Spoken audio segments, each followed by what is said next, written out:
김장 법률사무소의 42층 회의실은 서울의 하늘을 발 아래 둔 채 차가운 침묵 속에 잠겨 있었다. 통유리창 너머로 보이는 도시의 화려한 풍경은 테이블 양 끝에 앉은 두 남녀 사이의 냉랭한 분위기와 극명한 대조를 이루었다.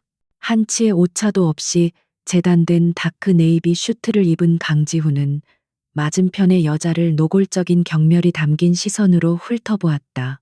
그녀 윤서연은 그의 세상에 존재하는 여자들과는 완전히 다른 부류의 인간이었다.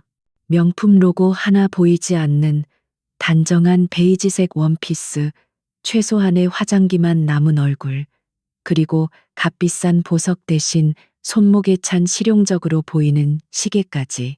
모든 것이 그가 혐오하는 벼락부자의 미학을 보여주는 듯했다. 그녀의 아버지가 피땀 흘려 일군 물류제국에서 풍기는 돈 냄새가 그녀에게서도 나는 것만 같았다. 변호사가 두 사람 앞에 두툼한 서류철 2개를 조용히 내려놓았다. 표지에는 혼인계약서라는 글자가 선명하게 박혀 있었다. 사랑의 서약이 아닌 기업 간의 인수합병 계약서나 다름없는 문서였다. 지훈은 턱을 까딱하며 변호사에게 말했다. 핵심만 다시 한번 확인해 주시죠. 계약 기간, 투자금 집행 시기, 그리고 이혼 조건. 그의 목소리에는 어떤 감정도 실려 있지 않았다. 오직 비즈니스를 처리하는 자의 냉철함만이 묻어나왔다. 그의 IT 제국 이노테크는 지금 벼랑 끝에 서 있었다. 경쟁사의 무자비한 공격과 연이은 기술 개발 실패로 파산 직전까지 몰린 상황. 이 결혼은 그의 자존심을 팔아 회사를 살리는 마지막 카드였다. 윤서연의 아버지가 제시한 수천억 원의 투자금은 그에게 거부할 수 없는 독이 든 성배였다. 변호사는 안경을 고쳤으며 무미건조한 목소리로 조항을 읊기 시작했다. 혼인 관계는 최소 2년간 유지되며 윤서연 씨 부친의 글로벌 로지스 측 투자금은 혼인 신고 직후 1차, 6개월 뒤 2차에 걸쳐 이노테크에 집행됩니다. 2년 후 양측의 합의하에 이혼이 가능하며 이 경우 재산 분할은 본 계약서에 명시된 바에 따라. 지훈은 더 이상 듣고 싶지 않다는 듯 손을 내저었다. 그는 만년필 뚜껑을 열며 서연을 향해 차갑게 말했다. 한 가지만 확실히 해두지. 이건 철저한 비즈니스요.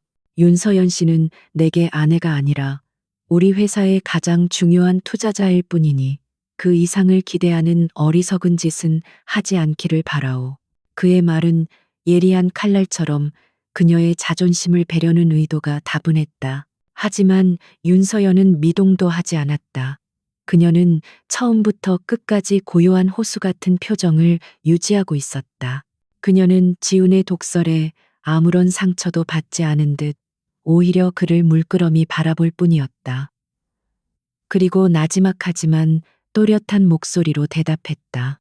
그런 기대 해본 적 없습니다.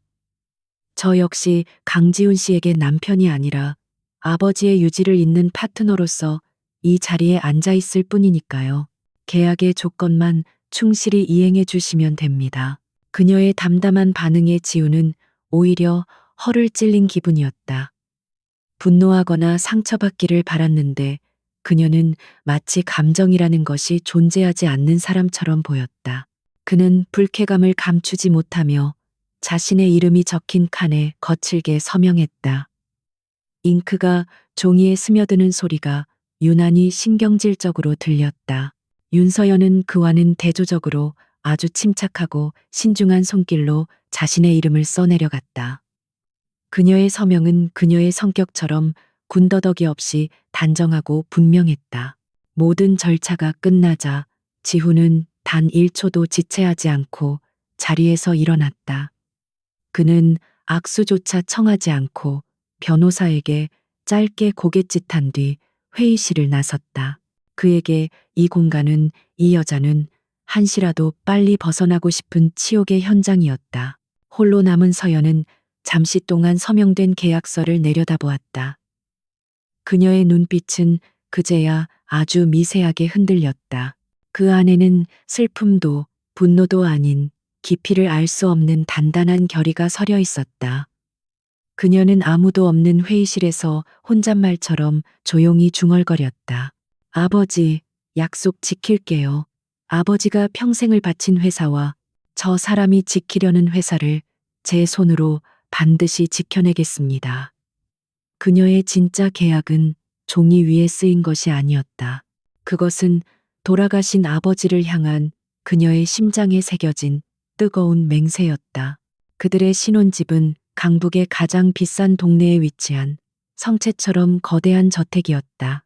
유명 건축가가 설계한 모던한 외관과 수십억을 호가하는 예술품으로 채워진 내부는 마치 잡지 화보 속 한 장면 같았다. 하지만 그 화려함 속에는 사람 사는 온기가 전혀 느껴지지 않았다. 집은 너무 넓어서 두 사람의 발소리가 공허한 메아리가 되어 울렸고, 모든 가구는 주인을 기다리는 전시품처럼 차갑게 놓여 있을 뿐이었다. 결혼식 다음 날부터 강지훈은 신혼집을 마치 잘 꾸며진 호텔처럼 이용했다. 그는 아침 일찍 집을 나서 회사로 향했고, 밤늦게 돌아와서는 서재에 틀어박히거나 텅 빈 침실에서 잠을 청했다.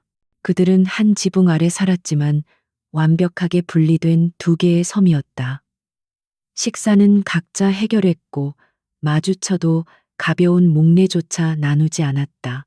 지훈은 윤서연이라는 존재를 의식적으로 자신의 세상에서 지워버리려 했었다. 그는 친구들과 어울리는 사교 모임에도 늘 혼자 나갔다. 친구들이 새 신랑을 짓궂게 놀리며 아내에 대해 물을 때면 그는 늘 같은 대답을 했다. 그냥 비즈니스 파트너야. 촌스러운 취향을 가진 돈 많은 집딸. 그 이상도 이하도 아니니 쓸데없는 기대는 하지 마. 그의 말에는 윤서연의 존재 자체를 부정하려는 듯한 날 선 경멸이 담겨 있었다.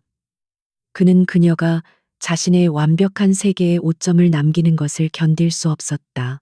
하지만 지훈이 그녀를 무시하며 허울뿐인 일상을 보내는 동안 윤서연은 단 하루도 시간을 낭비하지 않았다.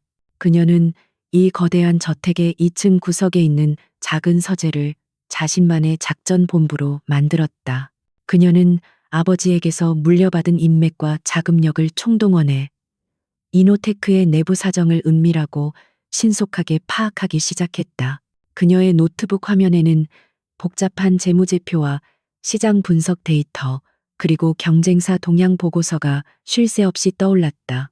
그녀가 파고들수록 이노테크의 실상은 지훈이 말했던 것보다 훨씬 더 심각하다는 사실이 드러났다.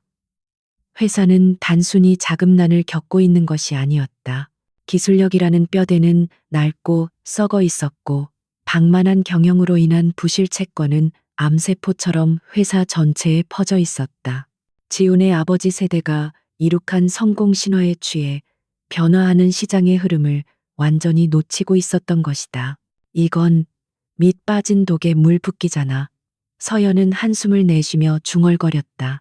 그녀의 아버지가 투자한 돈은 이 회사를 살리는 명약이 아니라 잠시 연명시키는 진통제에 불과했다. 그녀는 지훈의 오만함 뒤에 가려진 무능함을 보았다. 그는 위기를 해결할 능력이 없었다. 그저 자신의 자존심과 가문의 명예라는 낡은 갑옷 뒤에 숨어 현실을 외면하고 있을 뿐이었다. 바로 그때 외부의 적이 움직이기 시작했다.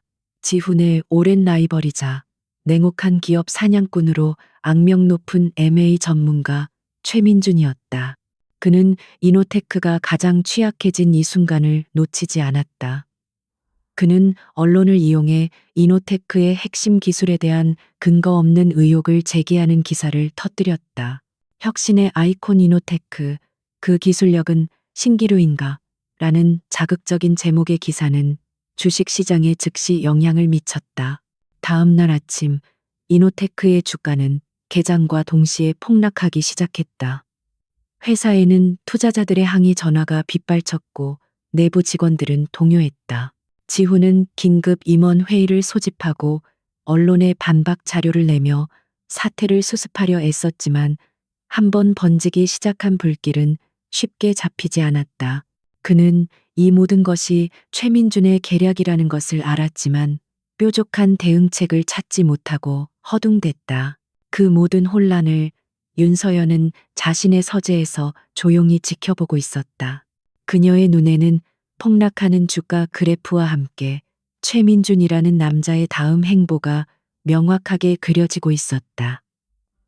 이것은 시작에 불과했다. 최민준은 이노테크를 완전히 무너뜨리고 헐값에 집어삼키려 할 것이다. 그녀는 노트북을 덮고 창밖을 내다보았다. 이 빙하 같은 집에서 그녀는 이제 보이지 않는 전쟁의 한복판에 서 있었다. 그리고 이 전쟁에서 자신을 지켜줄 사람은 아무도 없었다. 오직 그녀 자신뿐이었다. 강지훈의 반격은 처절했지만 무력했다. 그는 밤을 새워가며 언론 대응팀과 회의를 했고 이노테크의 기술력이 건재하다는 것을 증명하기 위해 과거의 데이터와 수상 경력까지 끌어모아 보도자료를 배포했다. 하지만 최민준이 한 번 던져놓은 의심의 돌멩이는 걷잡을 수 없는 파문이 되어 시장 전체로 퍼져나가고 있었다. 그의 모든 노력은 쏟아지는 파도를 손으로 막으려는 것처럼 부질없었다. 그의 자존심은 이런 상황을 견디지 못했다. 그는 회의실에서 임원들에게 서류를 집어던지며 불같이 화를 냈다. 이게 다 뭡니까? 최민준 그자가 던진 말도 안 되는 미끼. 하나의 회사 전체가 놀아나고 있잖소. 제대로 된 대응책 하나 내놓는 사람이 없어. 그의 분노는 사실 무능한 자신을 향한 것이었지만 그는 애써 그 화살을 다른 사람들에게 돌리고 있었다. 바로 그 순간 지훈의 전략에 치명타를 날릴 두 번째 공격이 시작되었다. 최민준은 단순한 여론전으로 만족할 위인이 아니었다. 그는 이노테크의 숨통을 끊어버릴 더 확실한 카드를 준비하고 있었다. 이노테크가 다음 분기 주력 상품으로 내놓을 차세대 스마트워치. 그 제품의 심장에는 스위스의 한 중소기업에서 독점 공급받는 초정밀 센서가 탑재될 예정이었다. 그리고 최민준은 그 공급망을 끊어버린 것이다. 생산 라인 총괄 책임자가 사색이 되어 지훈의 사무실로 뛰어들어왔다. 대표님, 큰일 났습니다. 스위스 AET사에서 갑자기 센서 공급을 중단하겠다는 통보를 해왔습니다. 계약 파기에 따른 위약금까지 물겠다면서요. 그 말은 사형 선고나 다름없었다. 신제품 출시가 불과 한 달도 남지 않은 상황. 지금 당장 대체 공급처를 찾지 못하면 수천억 원이 투입된 프로젝트 전체가 공중분해되고 회사는 회복 불가능한 타격을 입게 될 터였다. 지훈은 그제야 최민준의 진짜 노림수를 깨달았다. 그는 이노테크의 주가를 떨어뜨려 놓고 회사의 미래 성장 동력까지 마비시켜 완전히 고사시키려는 것이었다.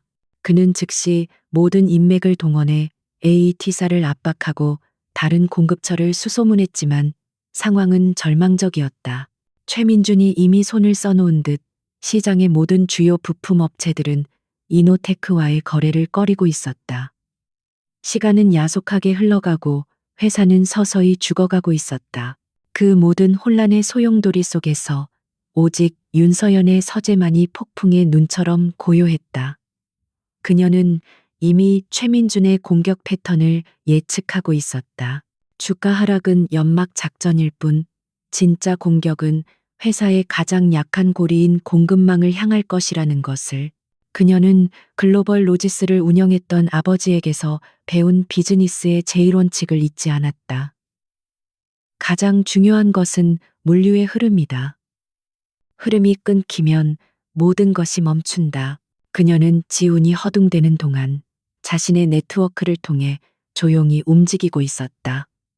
그녀의 손가락은 노트북 키보드 위에서 춤을 추듯 빠르고 정확하게 움직였다. 그녀는 AET사의 대체제를 찾고 있는 것이 아니었다. 그녀는 AET사보다 한 수위 아직 시장에 잘 알려지지 않은 독일의 히든 챔피언 바우만 정밀이라는 회사를 주시하고 있었다. 그들은 AT사보다 월등한 기술력을 가졌지만 소량의 특수 주문 제작만을 고집해 대중에게는 알려지지 않은 곳이었다. 글로벌 로지스는 오래전부터 바우만 정밀과 군수용 특수 부품 거래를 통해 깊은 신뢰 관계를 맺고 있었다. 이것은 지훈의 낡은 인맥으로는 결코 닿을 수 없는 그녀만이 가진 카드였다. 그녀는 즉시 바우만 정밀의 CEO에게 직접 이메일을 보냈다. 그녀는 이노테크의 상황을 설명하고 단순히 부품 공급을 요청하는 대신 두 회사의 기술력을 결합한 새로운 파트너십을 제안했다. 그것은 위기를 기회로 바꾸는 대담하고 창의적인 역제안이었다. 며칠 뒤 이노테크의 생산 라인은 완전히 멈춰 섰다. 직원들은 패닉에 빠졌고 지우는 절망의 끝에서 모든 것을 포기하려던 참이었다. 바로 그날 아침 회사 물류 창고에 거대한 트럭 한 대가 도착했다.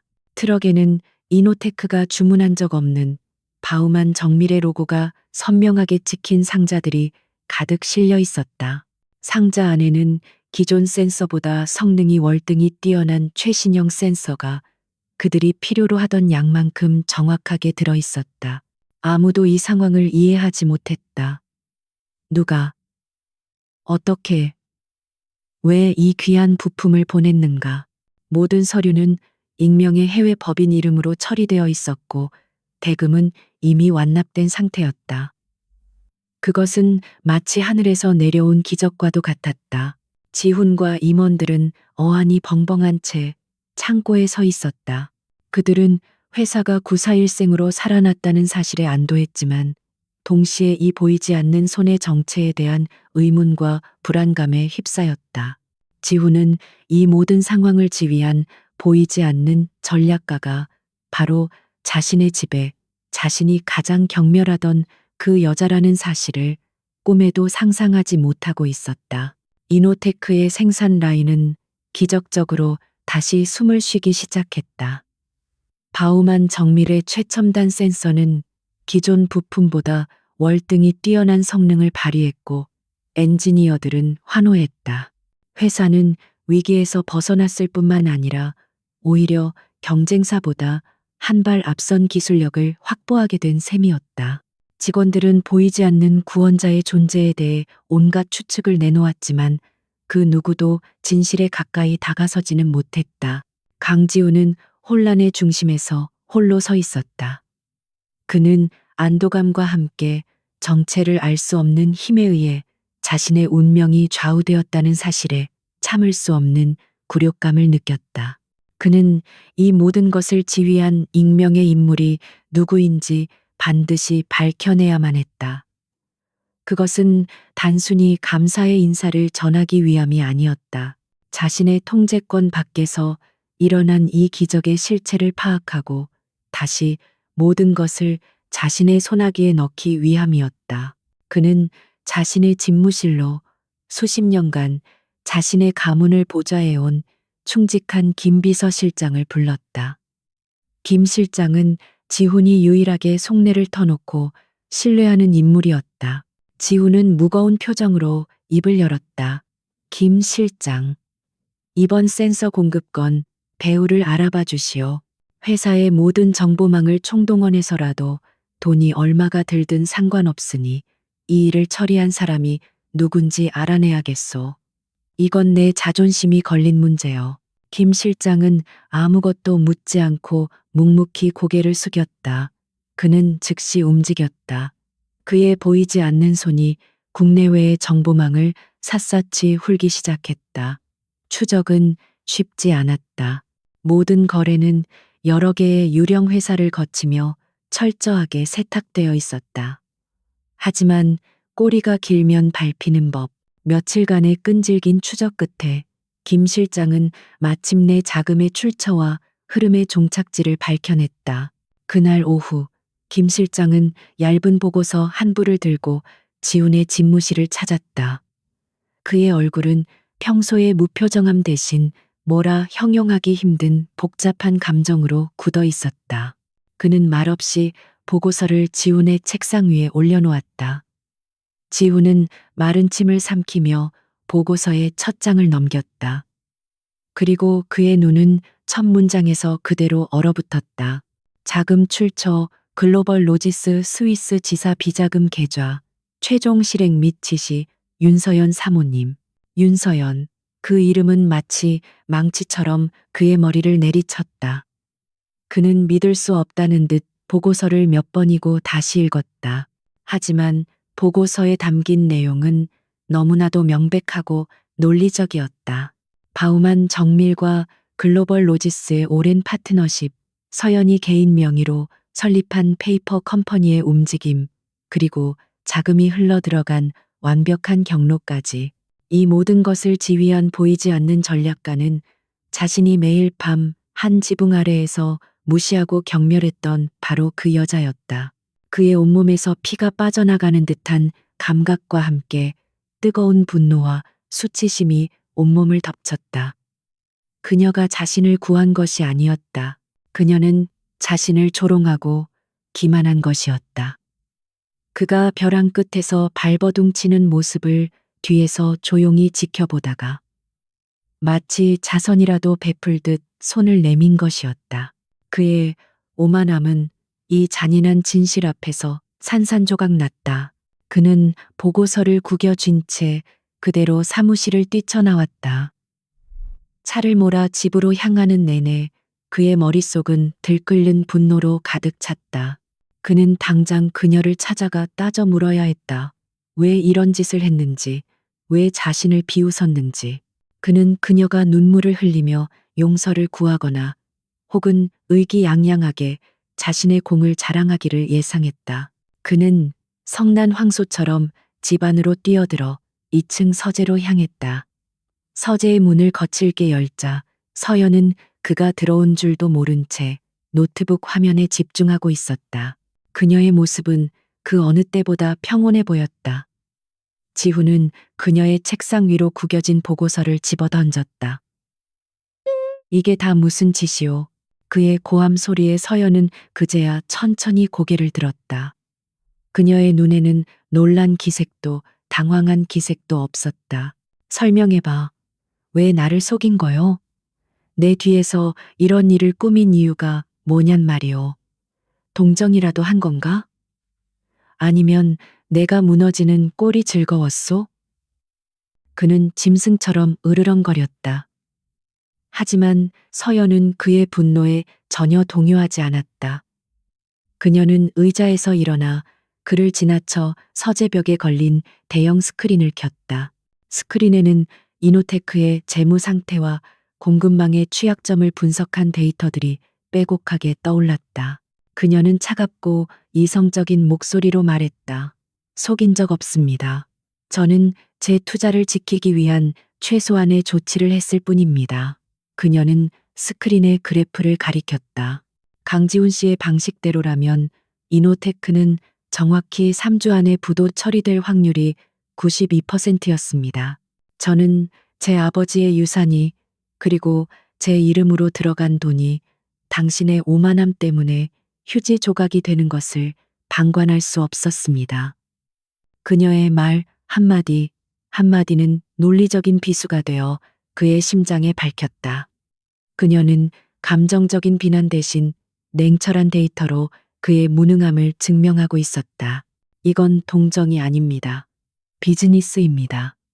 당신이 나를 투자자로만 생각하라고 했듯이 저 역시 당신을 제 투자금을 운용하는 펀드 매니저로 생각하고 있을 뿐입니다. 그리고 당신은 아주 형편없는 펀드 매니저였고요. 지훈은 아무런 대답도 할 수 없었다. 그의 분노는 갈 곳을 잃고 공중에서 흩어졌다. 그는 처음으로 윤서연이라는 여자를 제대로 마주보았다. 그가 촌스럽다고 비웃었던 그 얼굴 뒤에 수십 명의 경영 전문가들을 능가하는 날카로운 지성과 냉철한 판단력이 숨겨져 있었다. 그의 오만함이라는 두꺼운 갑옷에 처음으로 아주 작은 균열이 가기 시작했다. 그는 패배자처럼 돌아서서 아무 말 없이 서재를 나왔다. 등 뒤로 느껴지는 그녀의 차가운 시선이 그 어느 때보다 무겁게 느껴졌다. 강지훈의 갑옷에 생긴 작은 균열은 최민준에게는 더없이 좋은 먹잇감이었다. 그는 지훈이 내부의 혼란과 자존심의 상처로 허우적거리는 틈을 놓치지 않았다. 1차 공급망 공격이 실패로 돌아가자 그는 더욱더 교활하고 치명적인 2차 공격을 감행했다. 이번에 그가 노린 것은 이노테크의 심장, 바로 핵심 기술을 책임지고 있는 RD 센터였다. 최민주는 물밑에서 이노테크의 핵심 연구원들에게 은밀하게 접촉하기 시작했다. 그는 업계 최고 수준의 연봉과 파격적인 스카우트 조건을 제시하며 그들을 유혹했다. 특히 차세대 모바일 프로세서 개발을 이끌고 있던 수석 엔지니어 박성철 상무는 그의 최우선 타깃이었다. 박 상무는 지훈의 아버지 때부터 회사에 몸담아온 충신이었지만 최근 지훈의 독단적이고 불안정한 경영 방식에 깊은 회의를 느끼고 있었다. 최민주는 그 틈을 정확하게 파고들었다. 그는 박 상무를 따로 만나 이노테크의 암울한 미래와 자신의 비전을 교묘하게 대비시키며 그의 마음을 흔들었다. 상무님 같은 분이 어찌 침몰하는 배에서 선장 노릇을 하고 계십니까? 저와 함께라면 상무님의 기술로 세계 시장을 제패할 수 있습니다. 강지훈의 낡은 제국에서는 결코 이룰 수 없는 꿈이지요. 결국 박성철 상무는 넘어갔다. 그는 최민준이 내민 악마의 손을 잡기로 결심했다. 그리고 그는 혼자 떠나지 않았다. RD 센터의 핵심 인력 10여 명을 함께 데리고 집단으로 사표를 던졌다. 그들의 이탈은 단순한 인력 유출이 아니었다.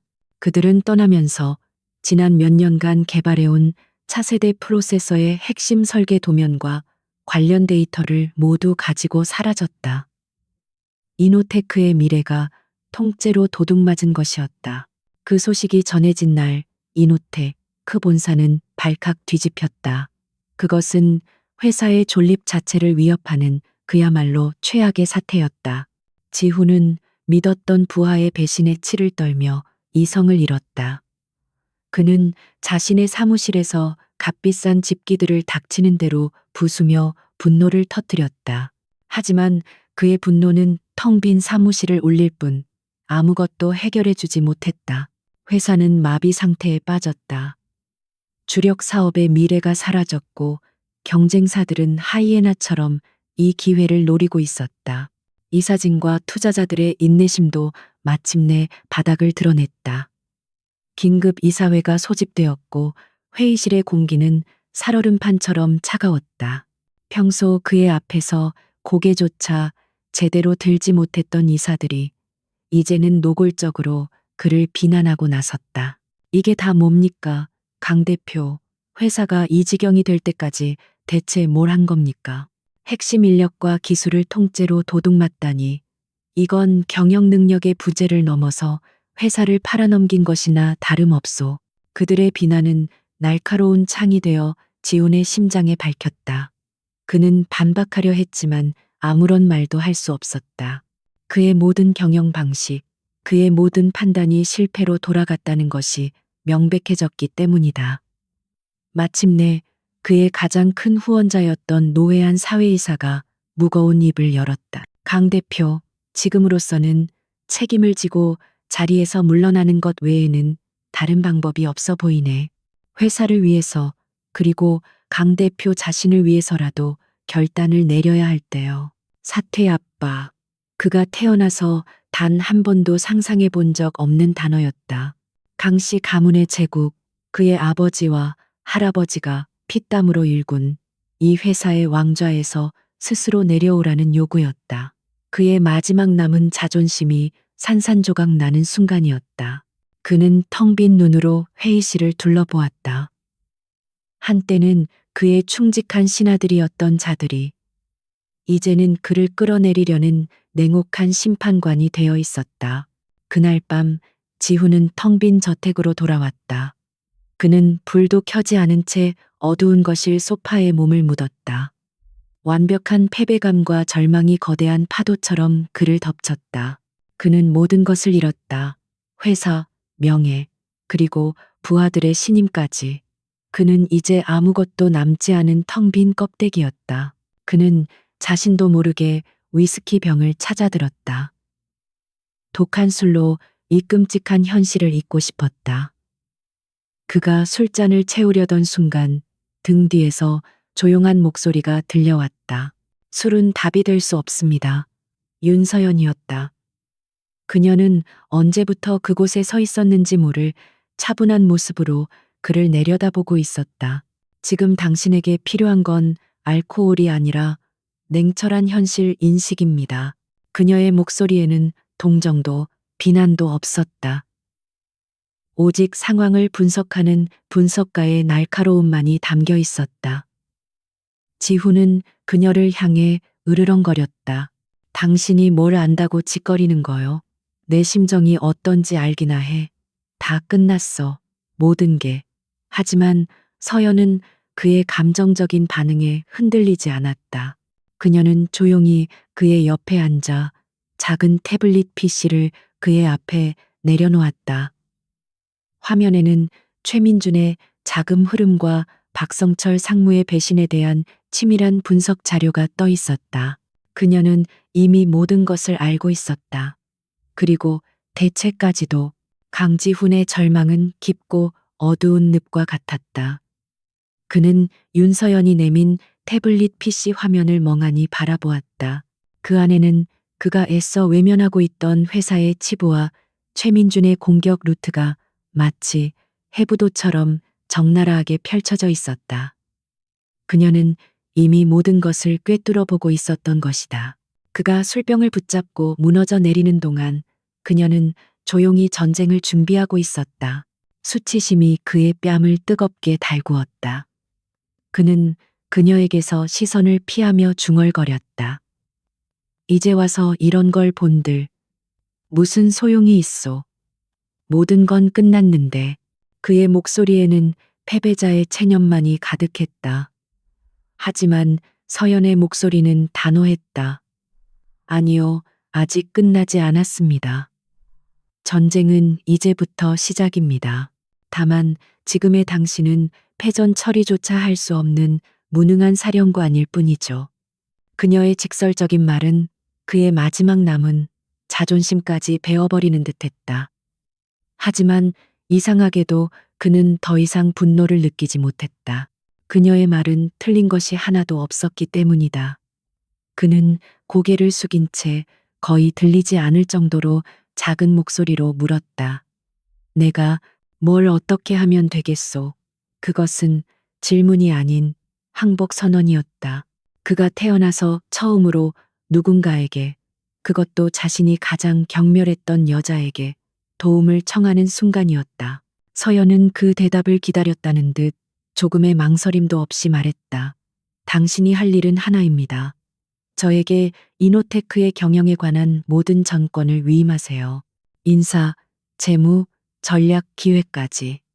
당신은 대표라는 이름만 유지한 채 제가 내리는 모든 결정에 토를 달지 않고 따르기만 하면 됩니다. 당신의 자존심을 잠시 내려놓는 것이 회사를 살릴 유일한 길입니다. 그것은 왕에게 왕좌를 내놓으라는 요구와도 같았다. 지훈은 잠시 망설였다. 하지만 그는 선택의 여지가 없었다. 그는 천천히 그리고 무겁게 고개를 끄덕였다.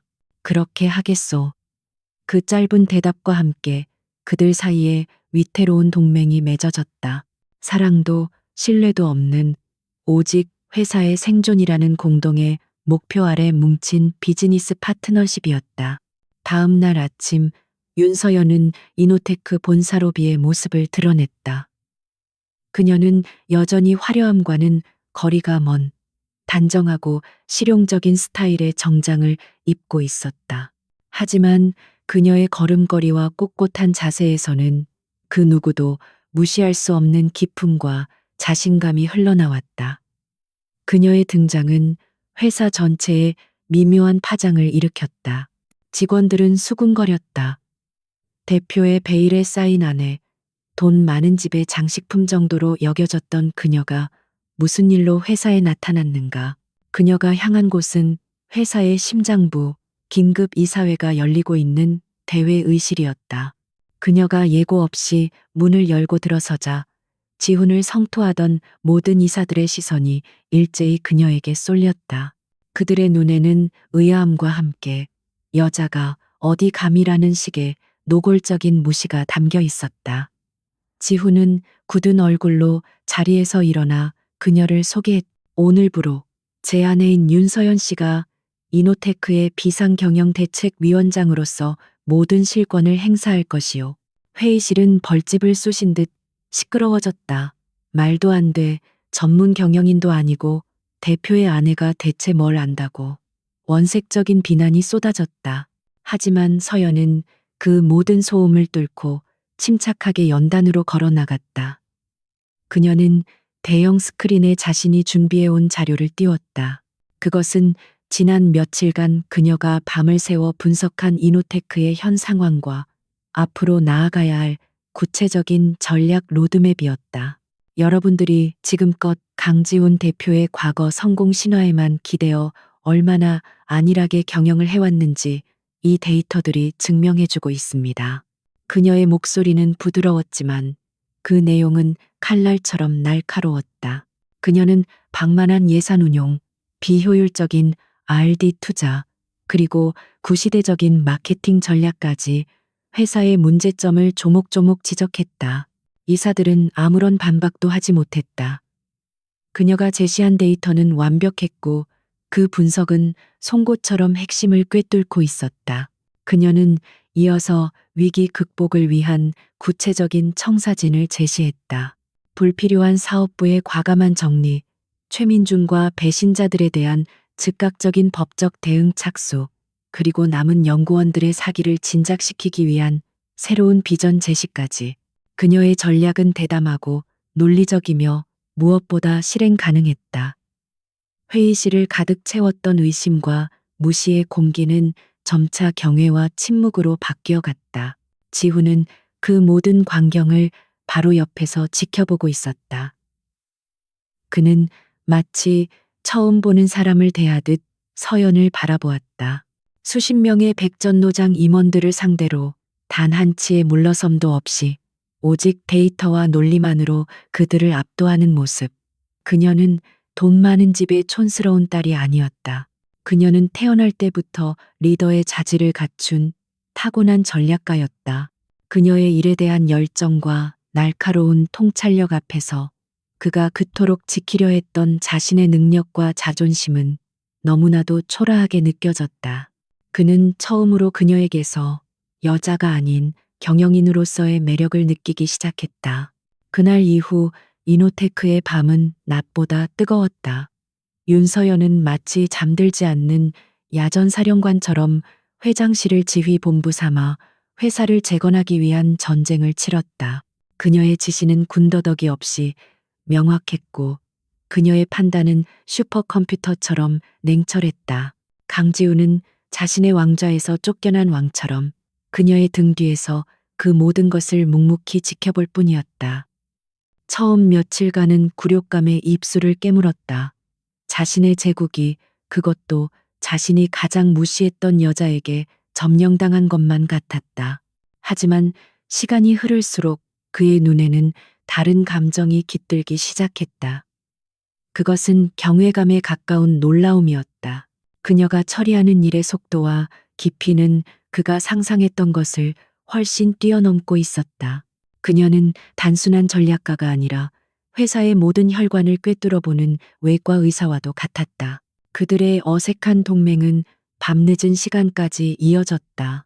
다른 직원들이 모두 퇴근한 텅 빈 사무실에는 두 사람의 키보드 소리와 서류 넘기는 소리만이 규칙적으로 울려 퍼졌다. 그들은 말을 섞지 않았지만 같은 목표를 향해 나아가고 있다는 기묘한 동질감이 어둠 속에서 조용히 싹트고 있었다.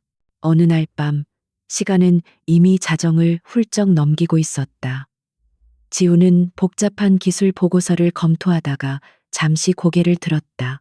맞은편 책상에서 서연은 미동도 없이 모니터를 응시하고 있었다. 하지만 그녀의 어깨는 미세하게 떨리고 있었고 평소에 꼿꼿했던 자세는 눈에 띄게 흐트러져 있었다. 며칠째 거의 잠을 자지 않고 일에만 매달린 탓이었다. 지훈은 자신도 모르게 자리에서 일어났다. 그는 탕비실로가 서투른 손길로 커피 2잔을 내렸다. 그가 평생 누구를 위해 직접 커피를 타본 것은 처음이었다. 그는 조심스럽게 그녀의 책상으로 다가가 김이 모락모락 피어오르는 잔을 내려놓았다. 잠깐 쉬면서 하시오. 그의 목소리는 어색했지만 그 안에는 자신도 의식하지 못한 작은 배려가 담겨 있었다. 서연은 놀란 듯 고개를 들었다. 그녀의 눈은 피로로 붉게 충혈되어 있었다. 그녀는 잠시 그를 바라보다가 희미하게 고개를 끄덕이며 커피잔을 감싸 쥐었다. 따뜻한 온기가 그녀의 차가운 손을 통해 전해졌다. 그 작은 온기 때문이었을까? 팽팽하게 당겨져 있던 그녀의 긴장의 끈이 아주 잠시 느슨해졌다. 그녀는 창밖의 어두운 도시를 바라보며 조용히 입을 열었다. 아버지가 돌아가시기 전에 제게 부탁을 하나 하셨어요. 그녀의 목소리는 평소의 냉철함 대신 깊은 슬픔의 그림자가 드리워져 있었다.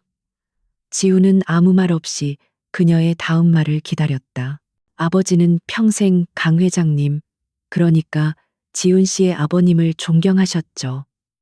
무에서 유를 창조한 두 분은 서로에게 유일한 친구이자 라이벌이셨으니까요. 그녀는 말을 이었다. 아버지는 이노테크가 무너지는 걸 원치 않으셨어요. 당신의 오랜 친구가 평생을 바친 회사가, 그리고 그 아들이 모든 것을 잃는 것을 참아 볼 수 없다고 하셨죠. 그래서 제게 유언처럼 남기셨어요. 무슨 일이 있어도 이노테크를 지켜달라고. 필요하다면 글로벌 로지스의 모든 것을 걸어서라도. 그 순간 지우는 마치 머리를 한 대 세게 맞은 듯한 충격을 받았다. 그녀가 이 계약 결혼에 동의한 이유, 그것은 돈이나 명예 때문이 아니었다. 오직 돌아가신 아버와의 약속을 지키기 위해서, 그리고 자신의 가문을 지키기 위해서였다. 그가 벼락부자의 탐욕이라고 경멸했던 모든 행동 뒤에는 이토록 무겁고 순수한 진심이 숨겨져 있었던 것이다. 당신은 왜 그 사실을 말하지 않았소? 지훈이 힘겹게 물었다. 서연은 씁쓸하게 미소 지었다. 말한들 당신이 믿었을까요? 당신은 처음부터 나를 돈만 밝히는 여자로 규정해 놓고 단 한 번도 나라는 사람 자체를 보려고 하지 않았잖아요. 그녀의 말은 사실이었다. 그는 그녀에게 단 한 번도 기회를 주지 않았다. 자신의 편견이라는 감옥에 스스로를 가두고 그녀를 멋대로 재단했을 뿐이다. 그는 더 이상 아무 말도 할 수 없었다. 깊은 부끄러움이 그의 온몸을 짓눌렀다. 그는 그녀의 차가운 가면 뒤에 숨겨진 따뜻함과 강인한 충심을 보았다. 그녀는 자신의 적이 아니었다. 오히려 아무도 자신을 믿어주지 않을 때 홀로 자신과 자신의 회사를 지키기 위해 싸워온 유일한 아군이었다. 대화는 끊겼지만 둘 사이를 흐르던 얼음장 같은 공기는 어느새 녹아내리고 있었다. 서연은 자신도 모르게 꾸벅꾸벅 졸기 시작했다. 며칠간의 피로가 한꺼번에 몰려온 탓이었다. 그녀의 고개가 위태롭게 소파 팔걸이 쪽으로 떨어지려던 순간 지훈은 자신도 모르게 손을 뻗어 그녀의 머리를 부드럽게 받쳤다.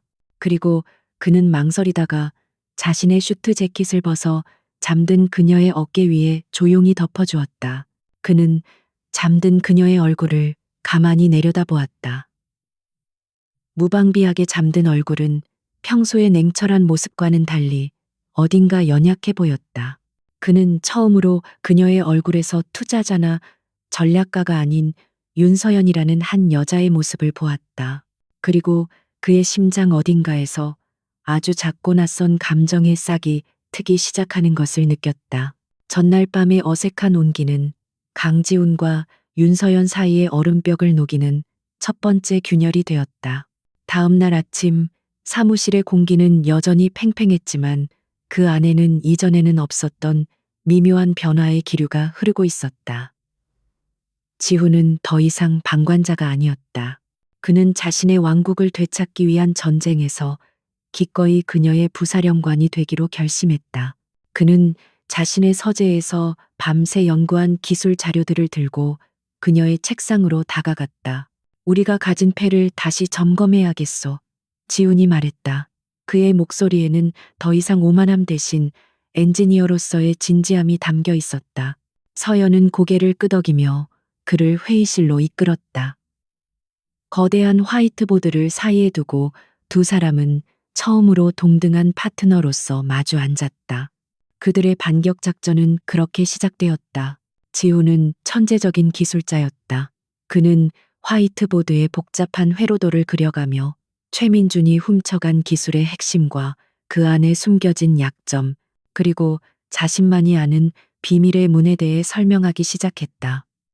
이 설계도의 핵심은 퀀텀 알고리즘을 이용한 저전력 구동 방식이요. 최민주는 아마 겉모습만 베껴서 최대한 빨리 제품을 출시하려 들겠지. 하지만 이 기술의 안정성을 확보하기 위해선 내가 설계한 이 디지털 워터마크를 반드시 거쳐야만 하오. 그것은 설계도 안에 교묘하게 숨겨놓은 일종의 함정이었다. 특정 신호를 입력하지 않으면 칩의 성능이 절반 이하로 떨어지고 최악의 경우 시스템 전체를 마비시키는 코드. 오직 지훈만이 그 해제 코드를 알고 있었다. 서연의 눈이 빛났다. 그렇다면 우리가 할 일은 최민준이 그 불완전한 제품을 세상에 공개하도록 만드는 거군요.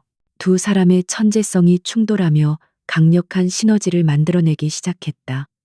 지훈이 기술적인 함정을 설계하면 서연은 그 함정으로 적을 유인할 비즈니스 전략을 세웠다. 그들의 계획은 대담하고 위험했다. 그들은 이노테크가 회생 불가능한 상태에 빠졌다는 거짓 정보를 시장에 흘리기로 했다. 핵심 기술 특허마저 헐값에 매각할 것이라는 소문을 퍼뜨려 최민준을 방심하게 하고 그의 성급한 제품 출시를 유도하는 것이었다. 작전은 즉시 실행에 옮겨졌다. 서연은 자신의 물류 네트워크를 이용해 이노테크의 자산이 해외로 매각되고 있다는 거짓 정보를 흘렸다. 지훈은 내부망에 불만을 품은 직원을 위장해 회사의 기밀 정보가 유출된 것처럼 꾸몄다. 시장은 그들의 정교한 연기에 완벽하게 속아 넘어갔다. 최민주는 승리를 확신했다. 그는 예정보다 2달이나 앞당겨 훔친 기술로 만든 신제품 발표회를 겸한 이노테크의 임시 주주총회를 소집했다. 이노테크의 경영권을 완전히 장악하고 자신의 승리를 만천하에 공표하려는 속셈이었다. 결전의 날 주주총회장은 전운이 감돌았다. 최민주는 승리자의 여유로운 미소를 띤 채 맨 앞자리에 앉아 있었다. 이노테크의 이사들은 대부분 그에게 포섭되어 지훈의 회의만을 통과시킬 준비를 마친 상태였다. 모든 것이 최민준의 시나리오대로 흘러가는 듯했다. 마침내 단상 위로 강지훈과 윤서연이 나란히 올라섰다. 장내는 싸늘한 침묵에 휩싸였다. 최민준이 먼저 마이크를 잡고 이노테크의 무능함을 질타하며 자신이 인수한 박성철 상무팀이 개발한 혁신적인 신기술을 발표했다. 거대한 스크린에 이노테크의 설계도와 거의 동일한 칩의 영상이 떠올랐다. 그것은 자신의 승리를 자축하는 축포이자 지훈에게 보내는 사망 선고였다. 최민준의 발표가 끝나자 마침내 지훈이 마이크를 잡았다. 그의 얼굴에는 이상하리만치 평온한 미소가 걸려 있었다. 최민준 대표님의 훌륭한 발표 잘 들었습니다. 하지만 그 제품에는 한 가지 치명적인 오류가 있습니다.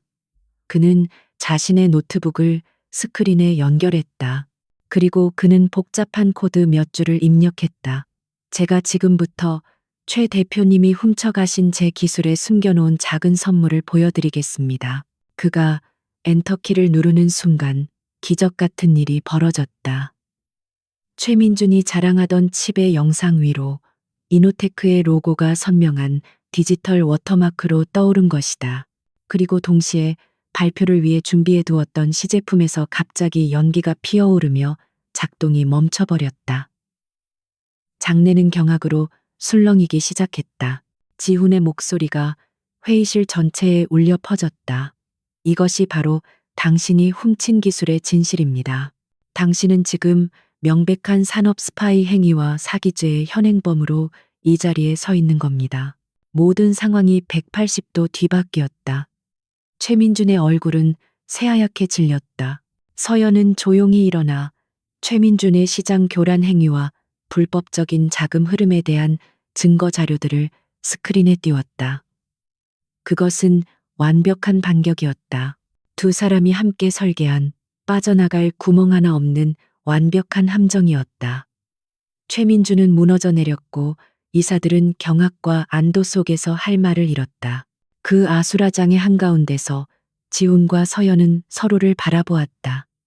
그들의 눈빛 속에는 승리의 기쁨과 함께 서로에 대한 깊은 신뢰와 존중이 조용히 피어나고 있었다. 주주 총회장은 아수라장이 되었다. 강지훈의 마지막 한마디는 전쟁의 끝을 알리는 포성과도 같았다. 최민준의 추악한 범죄 행위가 만천하에 드러나는 순간 수십 대의 카메라 플래시가 일제히 터져나와 그의 몰락하는 얼굴을 담아내기 시작했다. 그는 더 이상 승리자가 아니었다. 법과 대중의 심판대 위에 선 초라한 범죄자일 뿐이었다. 최민주는 넋이 나간 사람처럼 그 자리에 주저앉았다. 잠시 후 회의장 문이 열리고 검찰 수사관들이 들이닥쳤다. 그들은 차가운 목소리로 체포 영장을 제시하고 그의 양팔에 수갑을 채웠다. 한때 MA 시장의 제왕으로 군림했던 남자는 그렇게 수많은 기자들의 카메라 앞에서 무력하게 끌려나갔다. 그의 제국은 그의 오만함과 함께 한순간에 무너져 내렸다. 그를 따르던 이사들의 얼굴은 사색이 되었다. 그들은 잠시 전까지만 해도 지훈을 끌어내리려 했던 자신들의 행동을 후회하며 이제는 비굴할 정도로 그에게 다가와 용서를 구하기 시작했다. 대표님, 저희가 어리석었습니다. 역시 대표님의 해안은 저희 같은 범인들은 따라갈 수가 없습니다. 지훈은 그들의 변절에 아무런 대답도 하지 않았다. 그는 그저 경멸이 담긴 눈으로 그들을 한번 훑어본 뒤 서연과 함께 조용히 회의장을 빠져나왔다. 두 사람은 아무 말 없이 회장실로 돌아왔다. 창밖으로는 어느덧 저녁 노을이 지고 있었다. 길고 길었던 전쟁이 끝난 것이다. 이노테크는 살아남았을 뿐만 아니라 경쟁사의 핵심 인력과 기술까지 흡수하며 더욱더 강력한 회사로 거듭날 기회를 잡게 되었다. 지훈은 창가에 서서 도시의 풍경을 내려다보았다. 예전에는 이 풍경을 보며 자신의 성공과 오만함을 확인했지만 지금 그의 눈에 비친 것은 전혀 다른 세상이었다. 그는 자신의 옆에 나란히 서 있는 서연을 돌아보았다. 그녀가 없었다면 이 모든 것은 불가능했다. 그녀는 무너져가는 자신의 제국을 지켜낸 유일한 구원자였다. 그는 처음으로 마음 깊은 곳에서 우러나오는 감정을 느꼈다. 그것은 단순한 고마움이나 파트너로서의 존중을 넘어선 아주 뜨겁고 강렬한 무언가였다. 우리의 계약은 이제 끝났군요. 서연이 먼저 침묵을 깼다. 그녀의 목소리는 평소처럼 담담했지만 어딘가 모르게 아주 작은 아쉬움이 묻어나는 듯했다. 그렇다. 계약, 모든 것은 이 비즈니스 계약에서 시작되었다. 이노테크를 지킨다는 계약의 목적은 완벽하게 달성되었다. 이제 그들에게 남은 것은 계약서의 마지막 조항, 이혼뿐이었다. 그 단어가 지훈의 심장을 차갑게 찔렀다. 그는 이제야 깨달았다. 자신이 정말로 잃기 두려운 것은 회사가 아니라 바로 눈앞의 이 여자라는 것을. 그는 그녀 없이는 단 하루도 견딜 수 없을 거라는 사실을. 그는 다급하게 그녀의 손을 잡았다. 아니, 아직 끝나지 않았소. 그날 밤 그는 서연보다 먼저 저택으로 돌아왔다. 그리고 그는 그녀의 방으로 향했다. 그녀는 이미 자신의 짐을 꾸리고 있었다. 옷가지 몇 개와 책 몇 권. 그녀는 이 집에 올 때와 마찬가지로 아주 단출하게 떠날 준비를 하고 있었다. 그 모습은 지훈의 가슴에 비수가 되어 밝혔다. 그는 그녀의 앞을 막아섰다. 가지 마시오. 그의 목소리는 애원으로 떨리고 있었다. 서연은 의아한 눈으로 그를 바라보았다. 계약은 끝났습니다. 제가 더 이상 이곳에 머물 이유는 없습니다. 그녀의 말은 논리적이었지만 너무나도 잔인하게 들렸다. 지우는 마침내 자신의 마지막 남은 자존심마저 버렸다. 그는 그녀의 앞에 무릎을 꿇었다.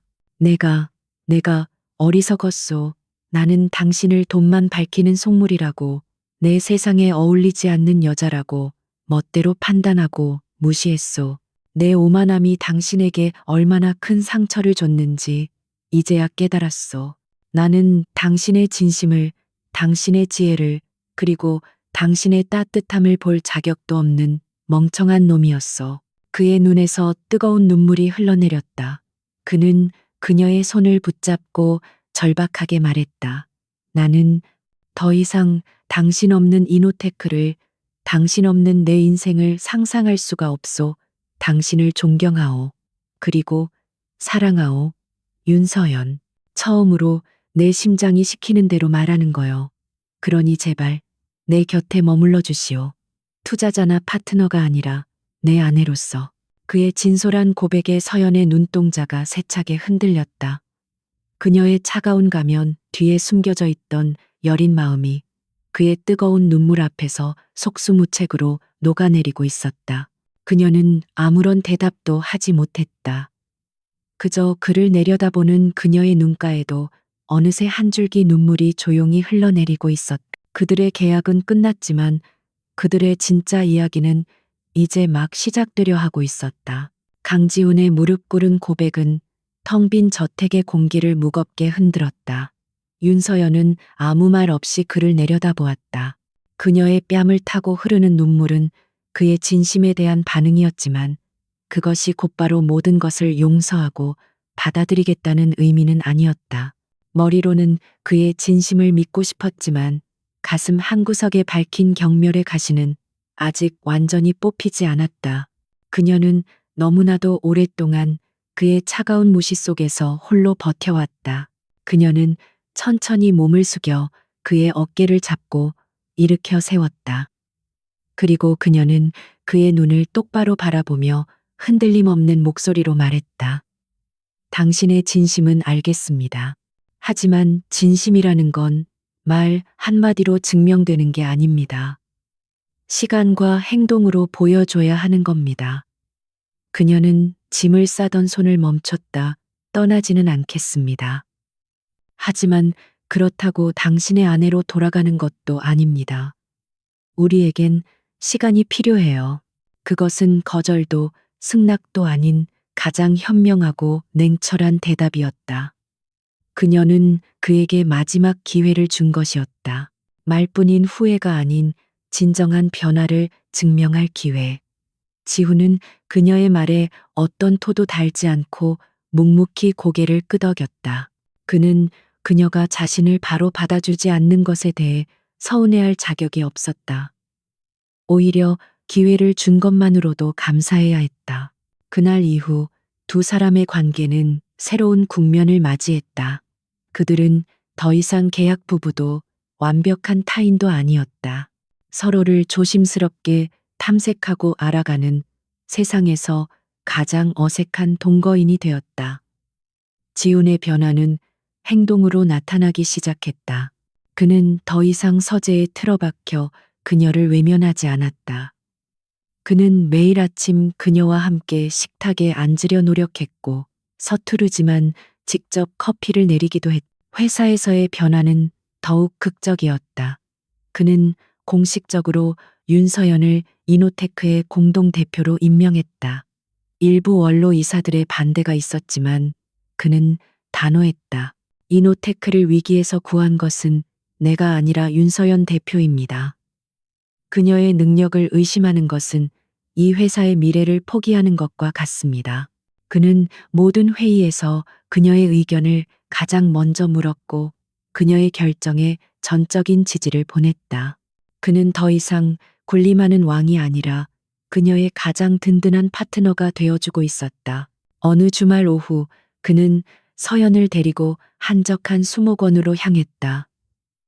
화려한 레스토랑이나 파티장이 아닌 평범하고 조용한 곳이었다. 그는 그곳에서 처음으로 회사 이야기가 아닌 자신의 이야기를 꺼냈다. 완벽해야만 했던 어린 시절의 압박감, 아버지의 그늘에서 벗어나고 싶었던 청년 시절의 방황, 그리고 성공에 대한 강박이 어떻게 자신을 괴물로 만들었는지에 대해 그는 처음으로 그녀 앞에서 자신의 약한 속내를 드러냈다. 서연은 말없이 그의 이야기를 들어주었다. 그리고 그녀 역시 자신의 이야기를 들려주었다. 일밖에 모르던 아버지를 보며 느꼈던 외로움, 그리고 아버지의 유지를 잇기 위해 자신의 꿈을 포기해야 했던 아픔에 대해 그들은 처음으로 서로의 상처를 마주 보았다. 그리고 그 상처를 통해 서로를 더 깊이 이해하게 되었다. 그들의 마음의 거리는 조금씩, 하지만 분명하게 가까워지고 있었다. 몇 달이 지난 어느 날 밤, 지우는 자신의 서재 깊숙한 금고에서 낡은 서류철 하나를 꺼내왔다. 그것은 그들의 첫 만남을 증명하는 차가운 혼인 계약서였다. 그는 계약서를 들고 서연에게 다가갔다. 이 종이 쪼가리는 내 인생 최대의 오점이자 부끄러움이요. 그는 그녀의 앞에서 그 계약서를 갈갈이 찢어버렸다. 종이 조각들이 눈처럼 흩날리며 바닥으로 떨어졌다. 그들의 비즈니스 관계가 공식적으로 끝나는 순간이었다. 그리고 그는 주머니에서 작은 벨벳 상자를 꺼내 그녀의 앞에 열어보였다. 그 안에는 화려하지는 않지만 맑고 깊은 빛을 내는 사파이어 반지가 들어있었다. 당신의 눈을 닮은 반지를 찾고 싶었소. 그가 떨리는 목소리로 말했다. 그는 다시 한번 그녀의 앞에 한쪽 무릎을 꿇었다. 윤서연, 나는 한때 돈을 위해 당신과 결혼했지만 이제 내 남은 모든 것을 걸고 당신의 사랑과 결혼하고 싶소. 더 이상 계약이 아닌 진정한 내 아내가 되어주시오. 서연은 더 이상 망설이지 않았다. 그녀의 눈에서는 행복의 눈물이 흘러내렸다. 그녀는 활짝 웃으며 고개를 끄덕였다. 네, 당신의 아내가 될게요. 지우는 그녀의 손가락에 반지를 끼워 주었고 두 사람은 뜨겁게 서로를 껴안았다. 1년 뒤 이노테크 회장실. 강지훈과 윤서연은 나란히 서서 창밖의 도시를 내려다보고 있었다. 이제 그 풍경은 더 이상 한 사람의 성공을 상징하는 것이 아니었다. 두 사람이 함께 만들어갈 미래의 약속이었다. 서연의 손에는 사파이어 반지가, 그리고 지훈의 손에는 그녀와 맞춘 심플한 결혼 반지가 빛나고 있었다. 그들은 돈으로 시작했지만 결국 세상 그 어떤 가치와도 바꿀 수 없는 진정한 사랑을 찾아냈다. 그들의 진짜 계약은 바로 지금부터 시작이었다.